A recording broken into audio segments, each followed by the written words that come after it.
और शक्ति, भारतीय संस्कृति की ऊर्जा का केंद्र ये काशी, ये वाराणसी। और यहां पर आज युवा के भाई बहन में जो बड़ी भूमिका निभा सभी प्रभारी, उनकी ये गोष्ठी रखी। बहुत बड़ा प्रदेश है उत्तर प्रदेश। हुए मुझे थोड़ा सा मन में वेदना होती है कि उत्तर प्रदेश जो मर्यादा पुरुषोत्तम भगवान श्री राम, योगेश्वर भगवान श्री कृष्ण, महायोगी शिव की पावनी धरा है, लेकिन तीनों ही महापुरुषों की पुण्य भूमियों को लेकर के विवाद खड़ा कर दिया राजनीतिक रूप से। पूरे विश्व में कहीं पर ऐसा नहीं होता कि महापुरुष की पुण्य भूमि, जन्मभूमि को लेकर के भी कोई विवाद खड़ा कर दिया जाए, लेकिन यहां हो रहा है। लोकसभा अध्यक्ष बैठता, उसकी कुर्सी के पीछे लिखा हुआ है, आप सबको दिया हुआ, धर्म चक्र परिवर्तनाय, अर्थात इस संसद की रचना, इस संसद का कार्य, इस संसद का लक्ष्य होगा धर्म चक्र परिवर्तनाय, धर्म की प्रतिष्ठापना करना इस संसद का लक्ष्य होगा। और ये तो मैंने जो हमारी विधायिका है, उसकी जो सर्वोच्च संस्था संसद, उसका एक मूल सिद्धांत था जो सबने स्वीकार करके सर्वसम्मति से जो वहां पर लिखा गया। और उसके बाद में सबसे बड़ी हमारी शक्ति, जिस पर आज भी लोगों का भरोसा, वो क्या है? न्यायपालिका। न्यायपालिका का आदर्श वाक्य क्या है?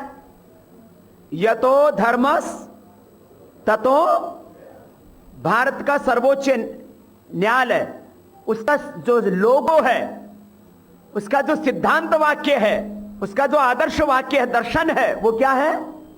यतो धर्मस् ततो जयः। सब मेरे साथ बोलेंगे, यतो धर्मः ततो जयः, यतो धर्मस् ततो जयः। सुप्रीम कोर्ट ये कहता है जीत किसकी होगी, जय किसकी होगी? धर्म की। और शासन व्यवस्था का कोई भी लेटर हेड आपको मिलेगा तो उसके ऊपर क्या लिखा है? सत्यमेव। ये सारे हमारे शास्त्रों के वाक्य हैं। ये देश की सत्ता पर छल बल करके कायम हो जाते हैं, षड्यंत्र करके कुछ लोगों का वोट बटोर लेते हैं। 125 करोड़ की आबादी, 11-12 करोड़ के लोगों का वोट लेकर के एक पार्टी देश में राज चला रही है और पूरे हिंदुस्तान को कहते हैं लूटेंगे, रोंदेंगे, हमारा है। इस देश को लूटना हमारा जन्मसिद्ध अधिकार है। इस देश को अपनी बपोती मान लिया। उन्होंने अपनी जागीर समझ लिया हिंदुस्तान को कि जैसे चाहे वैसे लूटे। सब क्या बोल रहे हैं? हम इस देश में धर्मनिरपेक्षता कायम करेंगे। सारे हमारे पुरखों ने जो शासन व्यवस्था के आदर्श बनाए, उसमें केंद्र में किसको रखा? धर्म को। और आचार्य चाणक्य भी कहते हैं सुखस्य मूलम धर्म, धर्मस्य मूलम अर्थ, अर्थस्य मूलम राज्यम, राज्यस्य मूलम इंद्रियजया। जितेंद्रिय होने चाहिए राजा को, राज्य में अर्थ प्रचुर मात्रा में होना चाहिए और सब धर्म के अनुसार चले। और धर्म की परिभाषा क्या कि हमारे पुरखों ने, यह तो अभ्युदय निश्रेयस सिद्धि साह धर्म। अब इन सारी बातों को भुला दिया और पूरे देश को भूल भुलैया में डाल दिया। अब आप लोगों को यह समझना है, सुन लो सब युवा भारत के कार्यकर्ताओं, हमारे जो बुजुर्ग हैं ये तो 10-20 साल 25 साल बाद खिसक जाएंगे।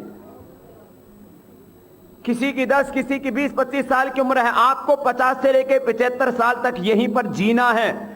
यदि आज हिंदुस्तान को नहीं बदला तो इस गड़ी सड़ी व्यवस्था से तुमको 50 साल 75 साल तक संघर्ष करना पड़ेगा। इसलिए आज को अच्छा बनाओ, कल को अच्छा बनाओ, जिससे आने वाली पीढ़ियां भी सुख चैन से जिए, आने वाली औलादें भी हमारी सुखी समृद्ध वैभवशाली रहें। मदहोशियों से बाहर निकलना है, अब होश में आना है। अब अपने को बड़ा सोचना है, कैसे कैसे क्या क्या करना है। देखो कुछ काम तो सबको करना है, अपने अपने जिले में, तहसील में, गांव में जितना तुम्हारा सामर्थ्य उतना कर लेना। मैं जब घर से निकला था मेरे पास 500 रुपए भी नहीं थे। गुरुकुल से निकला था तब गुरुजी ने 500 रुपए दिए थे। जब सेवा के लिए निकला तब भी मेरे पास कुछ नहीं था। लोग ऐसे 5-5, 10-10 रुपए दक्षिणा दिया करते थे, लेकिन कभी नहीं सोचा कि मेरे पास में कितनी संपत्ति और कितने संसाधन और मुझे क्या मिलेगा। मेरे आत्मा में जो परमात्मा निर्देश देता गया उसको भगवान की आज्ञा मान करके मैं उस रास्ते पर बढ़ता गया। आज आपके बीच में बैठा हूं और जहां परमात्मा लेकर के जाएंगे वहां जाऊंगा, और कभी सोचा ही नहीं कुछ। ये मेरे लिए अंतिम है।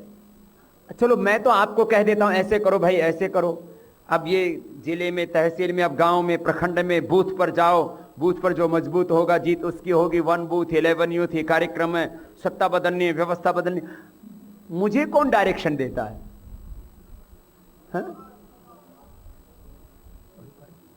एको वशी सर्वभूत अंत आत्मा एकम रूपम बहुधा करोति तम आत्मा पश्यन्ति। और परमात्मा देता है और सबको दे रहा है, और उसी ने प्रेरणा देकर के आपको यहां भेजा है। उसी परमात्मा ने प्रेरणा देकर के आपको यहां भेजा है कि बाबा अकेला ना पड़ जाए, बेटा तू भी जा, तू भी हाथ बढ़ा। और आज मैं अपने आपके 2 हाथ नहीं, मैं अपने 7 हजारों लाखों करोड़ों हाथों को अपने हाथ मानता हूं, उनको अपने साथ मानता हूं। आप सबके हाथों को अपना हाथ मानता हूं, अपने साथ मानता हूं। बेटा जा रहा हूं। क्या मैं अच्छा और बड़ा काम कर रहा हूं? बोलो, जोर से बोलो। बड़ा काम कर रहा हूं, अच्छा काम कर रहा हूं। अच्छा, एक सोच समझ के बोलना। अच्छा और बड़ा काम कर रहा हूं। मेरे पास किसी चीज का अभाव है, और मैंने कभी किसी चीज को पाने के लिए सोचा कि मुझे क्या मिलेगा? अच्छा, मेरे पास, मैंने कभी नहीं सोचा कि मुझे क्या मिलेगा, लेकिन मेरे पास किसी चीज की कमी, अभाव, और मैं आपको हमेशा खुश दिखाई देता हूं या दुखी? खुश। बोले बाबा आप तो सबको खुशियां बांटते हो। अच्छा, मैं घर में रहता तो क्या इतनी बड़ी सेवा हो पाती? तो मैंने घर छोड़ के अच्छा किया या बुरा? बहुत अच्छा बता रहे, अभी पूछूंगा। अभी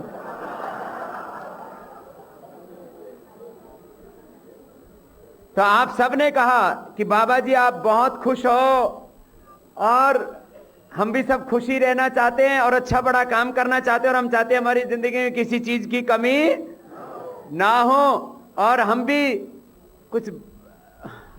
अच्छा ये बताओ, आप मेरे से प्यार करते हो ना? जोर से तो बोलो। मेरे प्यार करते इसलिए तो इतने गर्मी में बाबा बैठे हैं यहाँ। अच्छा, तो मैंने घर छोड़ के अच्छा किया, तो आप में से कितने ऐसे हैं जो घर छोड़ने के लिए तैयार है?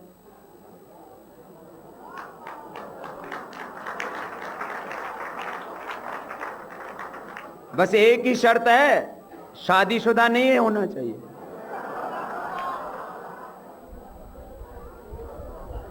नहीं तो पता लगा पत्नी घर छोड़ के आई तो पति ने, और पति घर छोड़ के आए तो पत्नी ने FIR दर्ज करा दी पीछे से।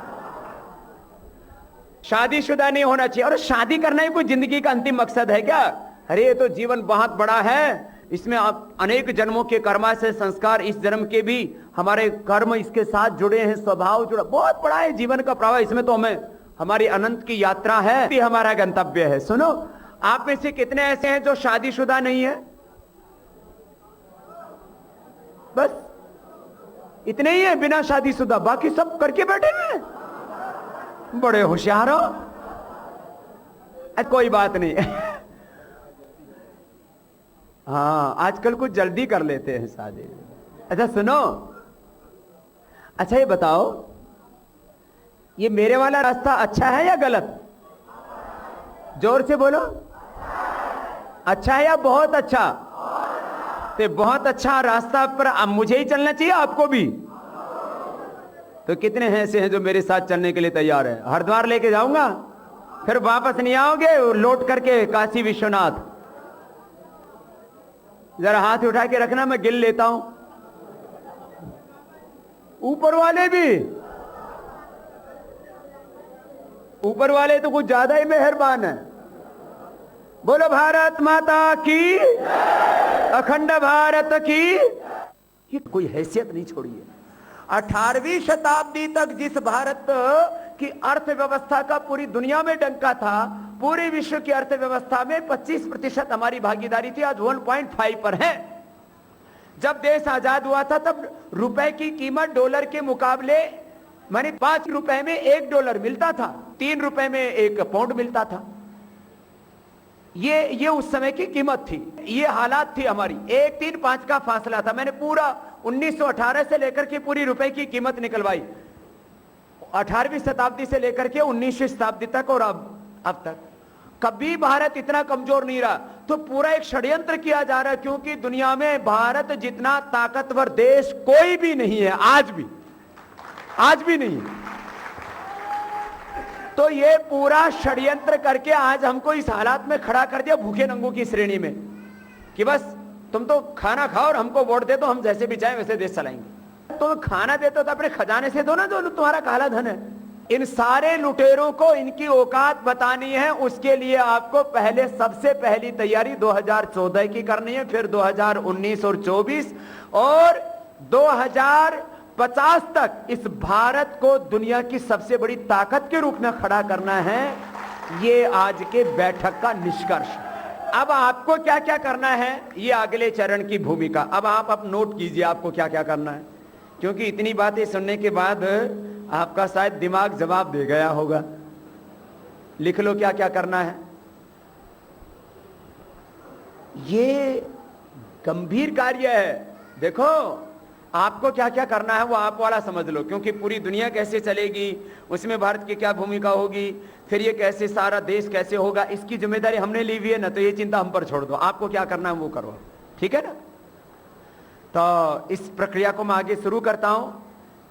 अभी एक क्योंकि विद्या के क्षेत्र में बहुत आदर्श काम आदरणीय श्री पंकज जी कर रहे हैं, और जब तक सुन लो इस बात को कान खोल के, जब तक भारत ज्ञान बल में सबसे ऊंचा था, उस समय भारत दुनिया का नेतृत्व क्या करता था। आज ज्ञान बल में, knowledge, research and development, technology में कौन आगे हो गया? दुनिया के दूसरे देश। इसलिए भारत पिछड़ गया हर दृष्टि से। भारत इसलिए ज्ञान शक्ति ही विश्व की महाशक्ति बनाती है किसी देश को। केवल एक ही बात सोचे सुबह से शाम तक, देश, धर्म, संस्कृति और इस धरती पर भगवान का साम्राज्य कैसे कायम हो। तो सबसे पहले तो ये सोचो कि मेरे जैसे कितने बनने के लिए तैयार है। पहले हाथ ज्यादा खड़े हुए थे, क्या बात है। शादीशुदा वाले अभी हाथ खड़े मत करना।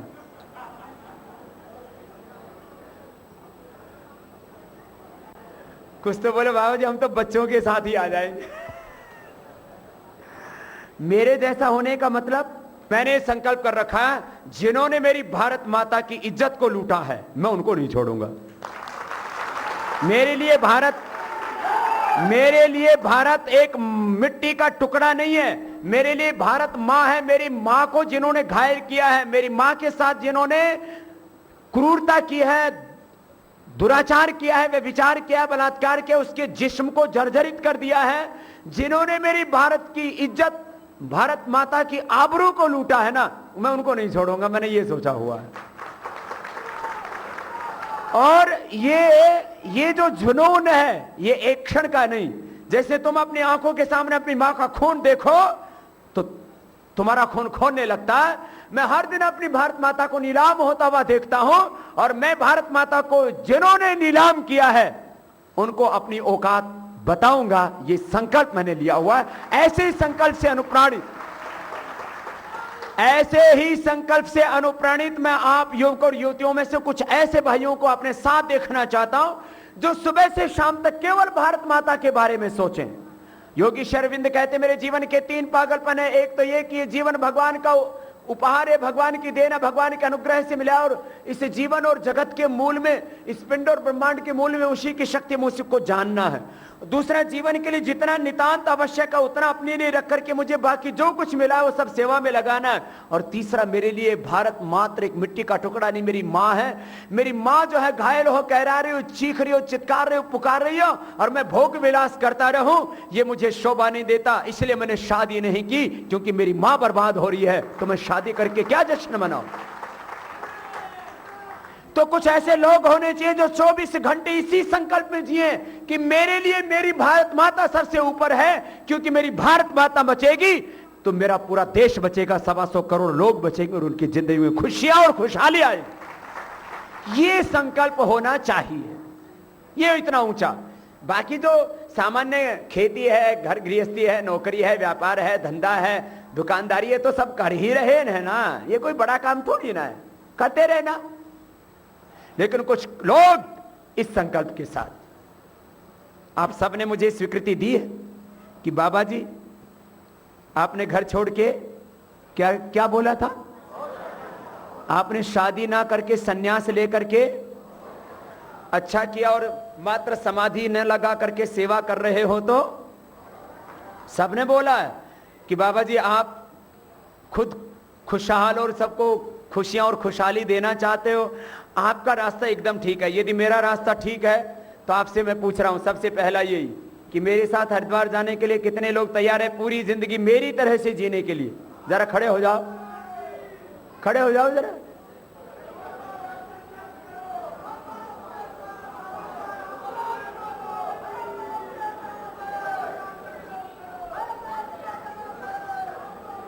अब खड़े रहो, खड़े रहो, खड़े रहो। बेटियां भी जरूरी है, बेटियां भी खड़ी रहेंगी, बड़ी हिम्मत का काम है ये। इनको फार्म दे दो भाई वहीं पर। एक तो ये आने वाला हमने एक 50 वर्ष का मास्टर प्लान बनाया। कितने साल का? 50 साल का मास्टर प्लान बनाया है कि अब दुनिया अमेरिका के नेतृत्व में नहीं चलेगी। अब अमेरिका की दादागिरी, अब यूरोप की दादागिरी, अब गल्फ की दादागिरी, अब चीन की दादागिरी भी, अब भारत के पीछे पूरी, अब भारत के पीछे दुनिया चलेगी। तो आपके पास में उनसे ज्यादा नॉलेज होना चाहिए ना, उनसे ज्यादा टैलेंट होना चाहिए ना। सामाजिक दृष्टि से, आध्यात्मिक दृष्टि से, आर्थिक और राजनीतिक दृष्टि से आपके पास में ज्यादा पावर होनी चाहिए ना। आपके पास में ज्यादा समझ नहीं होगी तो होगा क्या? फिर यही गुंडे बेईमान पूरी दुनिया में छाए रहेंगे। तो ये जो बड़ा काम करना चाहते हैं, इसमें कितने ऐसे हैं जो बीए एमए पास हैं, ग्रेजुएट या post graduate, means BCom, BSc, MSc, MTech, CA, कोई भी बड़ी ग्रेजुएट, पोस्ट ग्रेजुएट, स्नातक, परास्नातक कितने हैं? हाथ उठाना। इतने? ओह, तो इन बच्चों को मैं अपनी तरह से तो पढ़ाऊंगा। अभी जो पढ़ रखी है आपने, उल्टी पढ़ाई पढ़ रखी है। सोशियोलॉजी में क्या पढ़ा है? Man is a social animal. अब ये पढ़ रखा, आदमी एक सामाजिक जानवर है। अपने आप को जानवर पढ़ रहे हैं। इतिहास के नाम पर, विकास के नाम पर, सभ्यता के नाम पर, विकासवाद के नाम पर, संस्कृति के नाम पर, दुनिया के नाम पर, भूगोल के नाम पर, धर्म के नाम पर झूठ पढ़ रखा है। तो सबके लिए पहली शर्त, ये जो आपको यहां से दिया गया है ना वैदिक शिक्षा वाला, तो वैदिक शिक्षा वाले में सबसे पहले लिखा हुआ है प्रभात संकल्प। क्या लिखा हुआ है सबसे पहले? ये सब उठ करके ये पढ़ना, ये सबके लिए नोट कर लो। ये जो भी भाई बहन बड़ा काम करना चाहते हैं जीवन में और बड़े बनना चाहते हैं, वास्तव में सच्चे अर्थों में ऋषियों की संतान बनना चाहते हैं, तो ये प्रभात संकल्प रोज उठ करके पढ़ लेना। तो आपके जीवन में एक क्षण के लिए भी कोई विकार और अंधकार, क्या बोला? कोई विकार और अंधकार नहीं। तो एक बार अंधकार और कोई विकार आता है और आदमी को बहा ले जाता है। फिर आदमी होश में आता है, कहता है हे भगवान कहां आ गया मैं, क्या कर दिया मैंने। उलझ मत दिल बहारों में, बहारों का भरोसा क्या, सहारे टूट जाते हैं सहारों परम प्रभु की शरण लेकर, तू संबल ओम का लेकर, विकारों से सजग रहना, कहां कब मन बिगड़ जाए। बोले क्या करूं बाबा जी, मन बिगड़ गया था। सबको उठ के क्या पढ़ना है, ये प्रभात संकल्प, और फिर ध्यान योग का अभ्यास करना है। क्या करना है, ध्यान योग का अभ्यास करना है। श्वासों पर ध्यान करते करते अपने भीतर के ज्ञान शक्ति, निष्ठा शक्ति और शौर्य पराक्रम की शक्ति को जागृत करेंगे। समझे? जरा गौर से सुनना। एक एक व्यक्ति में अपरिमित ज्ञान, अपरिमित प्रेम, करुणा, वात्सल्य, अपरिमित, असीम, अथा, अनंत, अनलिमिटेड शौर्य, शक्ति, पराक्रम है। लेकिन वो कैसी अवस्था में है? प्रसुप्त अवस्था में। कैसा है वो? जागृत कैसे होगा? वो जागृत होगा ज्ञान से, ध्यान से, योग से। तो ये सबको करना है। ध्यान योग का अभ्यास और प्रार्थना करना। सब ध्यान योग कैसे करना, प्रार्थना कैसे करना मैं सिखाता भी रहता हूं। शिविर भी चलेगा ना अभी पतंजलि में, और सिखाएंगे क्रियात्मक रूप से। और सब कार्यकर्ताओं के लिए 5 नियम हैं इसमें, पेज नंबर 8 और 9 पर। जो कार्यकर्ता इन 5 नियमों का पालन नहीं करता वो हमारा कार्यकर्ता नहीं। सबसे पहला नियम है रोज योग करना। फिर आगे के 5 नियम हैं। हमारे कार्यकर्ता देखते ही पता लगे, उसके चेहरे से पता लगे, चेहरा उसका चमकता हुआ, ओज तेज, शरीर उसका बलवान, दिमाग से वो प्रज्ञावान, जीवन में आचरणवान, चरित्रवान, और उसको देख करके लगे। मैं सबके लिए कह रहा हूं, युवा भारत के कार्यकर्ता, पतंजलि के कार्यकर्ता जिस रास्ते से निकले, लोगों की निगाहें उन पर टिके और लोग कहें भाई लोग हों तो ऐसे, भाई बहन हो तो ऐसे, युवक युवतियां हो तो ऐसे। मुझे अपने बच्चों को चरित्रवान बनाना है, उनको प्रज्ञावान बनाना है, संस्कारवान बनाना है, उनको देशभक्त बनाना है। तो मुझे युवा भारत से जोड़ना है, भारत स्वाभिमान से जोड़ना है, पतंजलि योग समिति से जोड़ना है, महिला पतंजलि योग समिति से जोड़ना है। ऐसा भाव आपके अंदर से आए, ऐसा सबको बनना है। ठीक है ना? अब ये तो आपके जीवन के संदर्भ में कहा। अब संगठन के संदर्भ में, इन पापियों के पास, इन देशद्रोहियों के पास, इन रावणों और कंसों के पास में क्या ताकत है? बूथ मैनेजमेंट की ताकत है। ये किससे जीत जाते हैं? 125 करोड़ लोगों में से 10-11 करोड़ लोगों के वोट ले लेते हैं, फिर हम पर शासन करते हैं और इस भारत की आत्मा को रोज नोचते हैं, क्रूरता से उसका कत्ल करते हैं। किसके बल पर? कुछ चंद नोटों के, वोटों के बल पर। तो ये वोट, आज पूरे देश में इनके प्रति घृणा है, लेकिन उस घृणा को वोट में बदलना है। तो क्या करना है? 1 बूथ, क्या बोला था? 1 बूथ। बूथ पर जो मजबूत होगा, जीत उसी की होगी। तो आप में से पूरा देश के ऊपर संगठन, पूरे देश में संगठन खड़ा करने के लिए आपको नहीं बोल रहा हूं। कहां खड़ा करने के लिए बोल रहा हूं? आप जहां हो उस जिले में, उस तहसील में, आप जिस गांव प्रखंड से आए हो वहां बोले बाबा हमारे पास साधन कम है। पैर तो दे रखे हैं भगवान ने, हाथ तो दे रखे हैं, जुबान तो दे रखी है, और जो जवान है उनको सोशल मीडिया पर, फेसबुक पर, ट्विटर पर काम करना आता है ना थोड़े बहुत को, तो वो काम करो। आज मैं यहां खड़ा हूं तो एक संकल्प के बल पर खड़ा हूं। मैंने कभी साधनों को नहीं सोचा, मैंने संसाधनों को, धन के बारे में कभी नहीं सोचा। मैंने मेरे हृदय में जो एक संकल्प उठा था, बस उसको लेकर के आगे बढ़ता रहा और आज यहां तक खड़ा हूं। मैं आपसे भी कहूंगा, आपका संकल्प सबसे बड़ी संपत्ति है आपकी। एक हौसला, एक जुनून कि मुझे ऐसा होना है, मुझे ऐसा करना है। मैंने कहा ना, जैसे मैंने ठान लिया है कि जिन्होंने मेरी भारत माता के साथ धोखा किया, गद्दार, मैं छोड़ूंगी। ये जन्म अनेक जन्म करना पड़े तो मैं करूंगा, लेकिन ये तो अब तो मैं कहूंगा इसी जन्म में करके जाएंगे। इतना आगा ऊंचा हौसला होना चाहिए। तो आप लोगों को जाकर के, आपके पास में कितने साधन है, कोई मुझे गिला शिकवा नहीं चाहिए, कोई शिकायत नहीं चाहिए। मुझे ये नहीं चाहिए कि बाबा जी मेरे पास साधन कम है, मेरे पास ये कम है, वो कम है। बाबा जी क्या करे, संगठन में ना आपस में तालमेल कम है। तो तालमेल कम है तो बैठा सा हिंदुस्तान किसान जरा लिख लो इसको। क्या है जीवन? अनेक अनादि काल का कर्माशय, संस्कार, कर्माशय। अनादि इसलिए बोला क्योंकि जीवन का कोई आदि है ही नहीं और अंत भी नहीं, इसलिए अनंत है। जीवन अनादि है और अनादि काल का कर्माशय संस्कार और इस जन्म का स्वभाव, ये तीन चीजें मिलकर जीवन बनता है। आप लोग कई बार सोचते रहते हो ना, क्या करें, स्वभाव तो बदल ही नहीं था। उठने का स्वभाव, खाने पीने का स्वभाव, बोलने का स्वभाव, चीजों को देखने का स्वभाव, सही और गलत की हमारी परिभाषाएं, डेफिनेशन, रॉन्ग राइट क्या है, ये सब हमने एक माइंडसेट बना लिया है। ये कैसे बना है? कई बार आप बहुत आगे बढ़ना चाहते हैं, बहुत आगे बढ़ना चाहते हैं, फिर कोई चीज आपको पीछे खींच के वहीं डाल देती। आपको कभी कभी तो लगता है मुझे भी भगवान राम, भगवान कृष्ण जैसा बनना है, हनुमान जी जैसा बनना है, भगवान शिव जैसा बनना है, मुझे भी विवेकानंद और दयानंद बनना है, और मुझे भी जो है रामदेव बनना है। सोचते हो ना?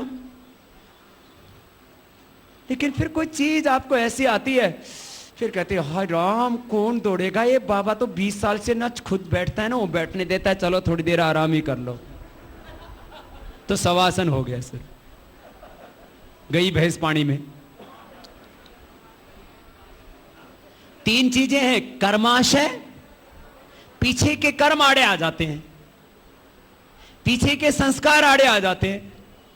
किसी का पति बहुत अच्छा है, लेकिन पता नहीं कैसे फ्रीक्वेंसी गड़बड़ हो जाती है थोड़ी देर में।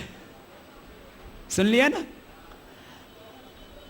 कर्माशय, संस्कार और इस जन्म का भी स्वभाव। स्वभाव कितनी चीजों से बनता है? ज्ञान से, निष्ठा से, विश्वास से और कर्म से। जो बार बार सोचते हैं, जिसको बार बार दिल में जगह देते हैं और जो बार बार करते हैं, वो क्या बन जाता है? स्वभाव। तो अनेक जन्मों के अनादिकाल से चला रहा कर्माशय, संस्कार और इस जन्म का स्वभाव, ये तीनों मिला के क्या बनता है? हमारा जीवन। और इस जीवन को अब अच्छा बनाना चाहते हैं तो ये तीनों चीजें पीछे खींचती रहती हैं। संगठन में भी यही दिक्कत आती है ना, बोले क्या करें स्वामी जी, उसका तो स्वभाव ही ठीक नहीं, तो काम ही नहीं करने देता। तो भाई खुद समझदार और जिम्मेदार बनो और दूसरों को भी समझदार जिम्मेदार बनाओ, प्यार से काम करो ना। तो आज के बाद मैं आपसे अपेक्षा करता हूं, आज के बाद मैं आपसे अपेक्षा करता हूं कि इन तीनों के बंधन में आप फंसेंगे। जोर से बोलो, तीनों के बंधन में फंसेंगे। कर्माशय, संस्कार और स्वभाव के बंधन को तोड़ेंगे, काटेंगे, उड़ेंगे। है? जीवन के दिन चार पंछी, करता फिरता मेरा मेरी, सांझ ढले उड़ जाना। पंछी रे देश बेगाना, पंछी रे देश बेगाना, जिनके संग तू झूला डाली, होकर मस्त दीवाना। उड़ जाएगा हंस अकेला, उड़ जाएगा हंस अकेला, पिंजरा देख पुराना। पंछी रे देश बेगाना, पंछी रे देश बेगाना।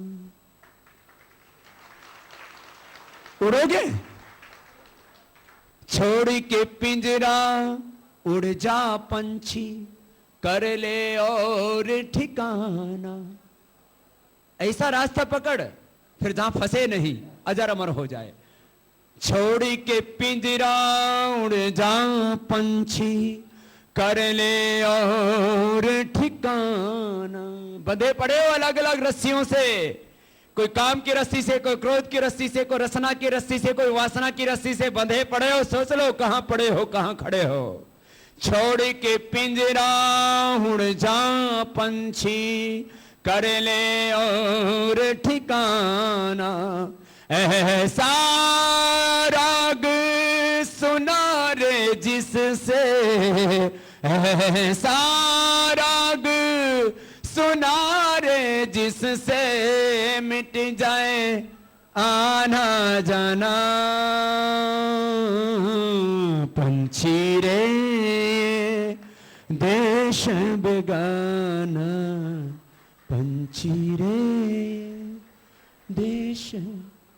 बोले बाबा जी शादी करेंगे तो मुन्ना होगा, मुन्नी होगी, गुड्डा गुड़िया बड़ी होंगी, फिर बेटी की शादी होगी, बेटे की शादी होगी, तुझे क्या मिलेगा? धी जवाई ले गए और बहुए ले गई पूत। बड़ी बेटी हो जाती है तो दूसरे घर में चली जाती है, और बड़ा बेटा हो जाता तो बहू के साथ में मस्त हो जाता है। धी जवाई ले गए और बहुए ले गई पूत, और तू तो रह गई ऊत की ऊत। सच्ची बात है ना? बोले बाबा जी ये तो कोई साथ ही नहीं देता। मैंने कहा फिर मेरे रास्ते पर क्यों नहीं चला? आजा अभी भी। तो सुनो, ये तो है जीवन का एक अंतिम सत्य। अकेले आए थे, अकेले ही जातस्य ही ध्रुवो मृत्यु ध्रुवम जन्म मृतस्य च तस्मात् अपरिहार्यार्थेन त्वं सोचितुम् अर्हसि। लेकिन जाने से पहले कुछ ऐसा करके जाना, और सब चीजों को ठीक ठीक समझना है, संबंधों को ठीक से समझो। मैं रिश्ते नातों को झूठा नहीं कहता, मैं नहीं कहता कभी भी कल भी मन अकेला था आज भी अकेला, जाने मेरी किस्मत ने ये कैसा खेल खेला है। ढूंढते हो तुम खुशबू कागजी गुलाबों में, प्यार सिर्फ मिलता है आजकल किताबों में। रिश्ते नाते झूठे हैं, बात का झमेला है। क्यों गा रहा था? उसकी गर्लफ्रेंड ने धोखा दे दिया। वो ठीक ठीक लगता तो गाता नहीं, धोखा खा करके फिर आदमी वैराग्य के गीत गाता है। हमने धोखा खाया ही नहीं, हमने देख लिया दूसरे कीचड़ में फंसे हुए तो अपने पांव क्यों फंसाए, धोए धाए अपने ठीक ठाक रखो। और जिन्होंने शादी कर ली है वो वासना के लिए शादी मत मानना। ये भी संबंध है, उस संबंध की पवित्रता को समझना। जिस्म से प्यार नहीं, रूह से, आत्मा से प्यार करना। मैं सबसे प्यार करता हूं तो थोड़ी मैंने तो आप लोगों से शादी करनी है। एक मां अपने बेटे से प्यार करती है, बेटी से प्यार करती है, थोड़ी उससे कोई शादी होती है। एक गुरु अपने शिष्यों से प्यार करता है, कोई शादी होती है क्या? ऐसा ऊंचा संबंध, ऊंचा संबंध, ब्रह्म संबंध, दिव्य संबंध। तो मैं जो मेरे साथ आ सकते हैं तो ये सबसे, ये प्रथम कोटि का रास्ता है। संसार में रहो तो एक दूसरे के साथ में ब्रह्म संबंध का जोड़ करके रहो। भ्रमपूर्ण संबंध नहीं, ब्रह्म संबंध, संपत्ति से बड़ा संबंध, और उसके लिए जीना, प्रेम सबसे ऊंचा, और फिर अपना दायित्व पूरा निभाना। तो फिर आप देखना ये गृहस्थ भी आपके लिए बहुत बड़ी चीज हो जाएगी। तो जो गृहस्थ हो चुके हैं वैसे संबंध में जिएंगे तो महान संतान पैदा करके मुझे देंगे, देश के लिए, धर्म के लिए, संस्कृति के लिए, भारत माता को परम वैभवशाली बनाने के लिए। ऐसी महान माताओं को मैं देखना चाहता हूं जो हनुमान को जन्म दे, जो माताएं जन्म दे विवेकानंद और दयानंद को, ऐसी माताएं। और जिनकी शादी नहीं हुई है वो हनुमान और दयानंद, विवेकानंद और रामदेव पैदा करने के चक्कर में नहीं रहना, वो चंद्रशेखर राजगुरु सुखदेव भगत सिंह पैदा करने के चक्कर में नहीं रहना, खुद ही भगत सिंह, चंद्रशेखर राजगुरु सुखदेव, हनुमान और दयानंद और विवेकानंद बन जाना। अपने ऊपर तो भरोसा है ना। तो एक तो ये, और जो अब आपको अपने अपने जिलों में काम करना है वो कैसे करना है? वो अपने अपने जिलों में काम ऐसे करना है कि एक एक को 10-10 वार्ड, 10-10 खंड, 10-10 गांव, दोनों जिसका जितना सामर्थ्य, एक गांव से शुरू करो, एक बूथ से शुरू करो। एक बूथ तो एक सप्ताह में हो जाएगा। एक बूथ कितने दिनों में? एक बूथ। वहां तो लोगों को बैठाना है, संगठन बनाया, उनको बताया भाई अपने को क्या करना है, थोड़ी थोड़ी तो बात बतानी है। मैंने इतना सिखा दिया 20 सालों से, तुम्हें तो थोड़ा सा बताना है। मैंने सब काम करके तैयार दे रखा आप लोगों को। हलवा के लिए क्या चाहिए? सूजी चाहिए, घी चाहिए, पानी चाहिए, मीठा चाहिए, गैस चाहिए, और बर्तन चाहिए, हाँ, और कड़छी चाहिए हिलाने के लिए। मैंने सारा सामान आप लोगों को तैयार करके दे रखा है, बस जाकर के थोड़ा सा चूल्हे पर हिला देना, हलवा बन जाएगा। तो देश को पूरा हिला रखा है। आप जाकर के जहां जाओगे वहीं देश के लोग आपको तैयार मिलेंगे। बस 2 कदम आप बढ़ाना, 100 कदम आगे बढ़ाने के लिए जमाना आपके साथ तैयार बैठा है, यह हकीकत है। तो आप लोगों को जाकर के अब जिले के बाद, तहसील के बाद कहां कहां करना है? वार्ड और प्रखंड पर, बूथ और गांव में। बस फिर एक के बाद दूसरा, दूसरे के बाद तीसरा, कोई 5, कोई 10, कोई 20 गांव में काम कर पाएगा। और फिर एक भी बेईमान संसद का रास्ते पर नहीं जा पाएगा। एक भी भ्रष्ट बेईमान गद्दार फिर लोकसभा में नहीं जा पाएगा। ऐसा संगठन नीचे तक फैला दो। अब मोती तो बन गए हैं, अब माला बनानी है इस संगठन के द्वारा। अब धागे तो हैं, इससे वस्त्र बनाना है। ईंट तो बिखरी पड़ी है, उनसे भवन बनाना है। बस ये काम आपको करना है। तो आप लोग करेंगे ना? बोलो तो। जो हरिद्वार जाएंगे वो तो फिर देश और दुनिया में बड़ी भूमिका निभाएंगे। जो घर जाएंगे वो घर से, घर के साथ साथ, खेती के साथ, व्यापार के साथ, घर कार्य के साथ, राष्ट्र कार्य, सेवा का कार्य, भगवान का कार्य, इसको करना है। अभी गुरु पूर्णिमा भी आ रही है, फिर जड़ी बूटी सप्ताह, बहुत कुछ करना है लगातार। देखो, जितना सेवा दोगे उतना जीवन में आपके पुण्य बढ़ेंगे, जितनी सेवा लोगे उतने आपके पुण्य घटेंगे। सेवा दो, उससे आपका कुलवंश का पुण्य बढ़ेगा। तो संगठन का निर्माण, उसको सिखाना, फिर सेवा में लगाना, प्यार से आगे सबको साथ लेके चलना। ये अपने कर्माशय के दोष, संस्कारों और स्वभाव के दोष, इसको संगठन में इसके द्वारा बाधा, इसके बंधन को तोड़ना है। ये इन्हीं कारण से आपस में हम लोग बड़ा काम नहीं कर पाते हैं। ठीक है ना?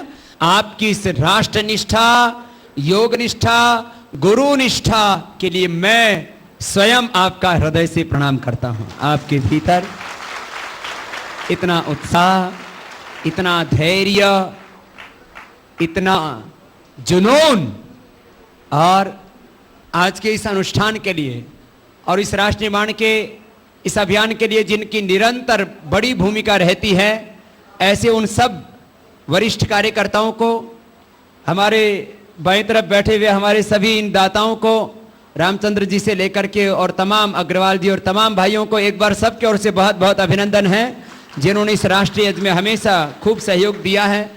भाई सुरेंद्र जी, भाई संदेश जी, भाई जयप्रकाश जी, भाई हरिशंकर जी, छोटेलाल जी, महेंद्र जी, बीपी श्रीवास्तव जी, भूपेंद्र जी, सुरेंद्र जी और तमाम वो कार्यकर्ता जो पूर्णकालिक के रूप में सेवा दे रहे, उमाशंकर जी, प्रदीप जी, शैलेश जी, राजनारायण जी, और आज के इस युवा कार्यकर्ताओं में से जिनको यहाँ मंच पर पहले भी उनका आह्वान किया गया था, भाई अरुण जी, चंद्रेश जी, कमलेश जी, बलवंत, दुर्गेश, अभय जी, मुकेश जी, धीरज जी, विनोद यादव जी, विष्णु जी और राजेश जी, ऐसे वो तमाम कार्यकर्ता जो रात दिन इस अनुष्ठान के लिए पुरुषार्थ कर रहे हैं, एक बार जोरदार करताल ध्वनि से उनका अभिनंदन।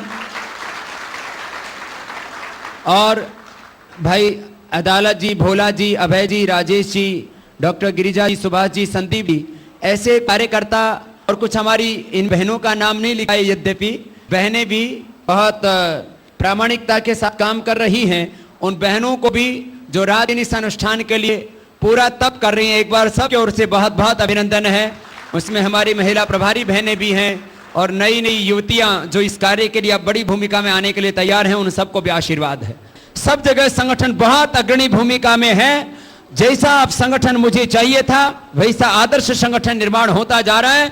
एक बार सभी कार्यकर्ताओं को बहुत बहुत आशीर्वाद है। इतनी दूर दराज से 200, 200, 300 किलोमीटर से आप चल करके आए हैं, आपकी निष्ठा के लिए, आपके तप त्याग के लिए। और मैंने बार बार कहा है, एक दिन का वेतन संगठन के लिए कम से कम, कितने दिन का? कम से कम महीने में 1 से 10% दान अलग से निकाल के रखो। उसको अपने घर परिवार के काम के लिए, अपने सुख सुविधाओं के लिए उसको काम में नहीं लेना है। वो केवल देश के लिए, धर्म के लिए, सेवा के लिए, राष्ट्र के लिए।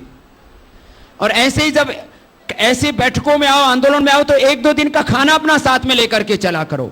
ऐसी निष्ठा बनाओ कि हम सेवा करें अंतिम श्वास तक, लेकिन अपने को दूसरों से सेवा ना लेनी पड़े, ऐसा स्वभाव बनाओ अपना। तो सभी खड़े हो जाएंगे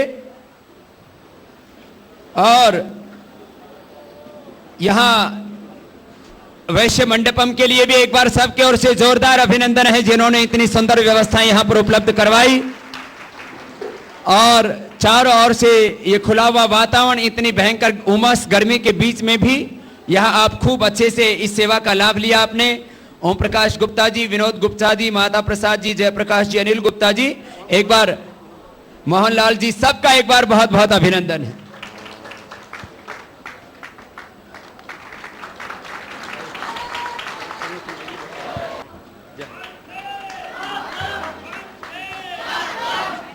परम आदरणीय पूजनीय स्वामी योग पुरुष रामदेव जी बाबा जी के काशी के इस पावन धरती पर कानकुज वैश्य सभा काशी भुर्जी समाज की तरफ से हार्दिक अभिनंदन और वंदन किया जाता है। साथ ही साथ मेरे देश के जो गद्दारों ने मेरे देश को लूटा है, उनके लिए 2 लाइन में कहना चाहता हूं। मुझे तो अपनों ने लूटा, गैरों में कहाँ दम था, मेरी कश्ती वहां डूबी जहां पानी बहुत कम था। धन्यवाद। सभी कार्यकर्ता मेरे साथ एक बार बोलेंगे, जहां वही रहेंगे, कोई आगे नहीं आएगा, हाथ उठा के बोलेंगे भारत माता की वंदे इंकलाब हिंदुस्तान युवा भारत की अखंड भारत की हर हर महादेव। हमारे मध्य में डॉक्टर अमलेश शुक्ल जी आए हुए हैं। मैं उनसे निवेदन करूंगा कि अपने मुख से राष्ट्रवादी गीत प्रस्तुत करें यहाँ पर। अरे सारे जगत में अलग है शान और लाखों करोड़ों में हिंदुस्तान। सारे जगत में अलग है शान और लाखों करोड़ों में हिंदुस्तान। प्यार भरा संस्कार है, प्यारी प्यारी संस्कृति अपनी, प्यारी प्यारी संस्कृति अपनी, प्यारा हिंदुस्तान है। प्यारी प्यारी संस्कृति अपनी, प्यारा हिंदुस्तान है। तो परहित सरिस धर्म नहीं भाई, हमने इसको माना है। और सृष्टि के कण कण में अपनी सत्ता को पहचाना है। तो हमने पूरी प्रकृति को पूजा। और इस सरकार के लिए गुरु जी के हृदय की बात मैं पहुंचाना चाहता हूं, क्या कि जाति पाति के तवे पे प्यारे, निज रोटी को मत सेको और दृष्टि बदल दो, भाव बदल दो, सबको एक दृष्टि देखो। तो राष्ट्र के हित में कुछ तो सोचो। वो तो नहीं सोच पा रहे हैं, लेकिन गुरु जी के आदेश के द्वारा हम सभी युवाओं को जागना पड़ेगा और सोचना पड़ेगा। प्रेम से बोले भारत माता की। तो तालियों के साथ राष्ट्र के हित में कुछ तो सोचो, राष्ट्र के हित में कुछ तो सोचो, निज शरीर को स्वयं न नोचो, निज शरीर को स्वयं न नोचो। तो क्या, और यही समय की पुकार है। प्यारी प्यारी संस्कृति अपनी, प्यारी प्यारी संस्कृति अपनी, प्यारा हिंदुस्तान है। और जैसा गुरुदेव ने कहा, अब जागना पड़ेगा, वो समय आ गया है, क्योंकि 2014 करीब है। अरे जागो देश के युवा जवानों, अरे जागो देश के युवा जवानों, जन जन को जगाना है। अच्छा, कितने लोग जागना चाहते हैं गुरुजी की वाणी पे? ऐसे हाथ उठाएंगे, क्या बात है। अरे जागो देश के युवा जवानों, जन जन को जगाना है। तो कहना क्या है? अरे सत्य और अरे सत्ता व्यवस्था परिवर्तन देश को जाना है। हर हर महादेव। अब आपके मध्य में अपने विचार ऊर्जा उत्साह से भरे भाई संदेश योगी जी, जो सह राज्य प्रभारी का दायित्व देख रहे हैं, मैं उन्हें आमंत्रित करता हूं। यहाँ उपस्थित युवा साथियों को, अन्य देशभक्तों को, राष्ट्र प्रेमियों को और उपस्थित मातृशक्ति को